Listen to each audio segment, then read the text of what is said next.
दोस्तों, अब तक की सबसे बड़ी खबर निकल के आ रही है। भोजपुरी के पावर स्टार को पीछे करने के लिए आ गया खेसारी लाल यादव का बेटा। दोस्तों, क्या इस खबर की पूरी जानकारी बताएंगे आपको इसी वीडियो में। उससे पहले आपसे एक छोटी सी रिक्वेस्ट है, प्लीज़ वीडियो को लाइक करिए, चैनल पर नए हैं तो प्लीज़ चैनल को सब्सक्राइब जरूर करिएगा। चलिए दोस्तों, बिना समय लेते हुए आज की इस वीडियो को स्टार्ट करते हैं। पहले आप एक क्लिप देखिए दोस्तों।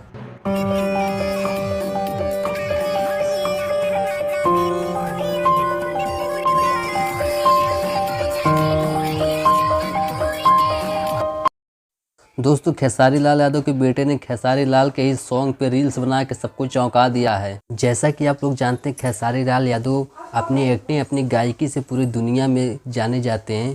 ये बेटे की इस एक्टिंग को देखकर लगता है कि आने वाले टाइम में खेसारी लाल से भी आगे जाएगा इनका बेटा। दोस्तों, आपकी क्या राय हमें कमेंट बॉक्स में ज़रूर बताइएगा। फिर मिलते हैं किसी नेक्स्ट वीडियो में। तब तक जय हिंद, जय भारत। दोस्तों, मिलते हैं किसी नेक्स्ट वीडियो में। तब तक के लिए बाय बाय।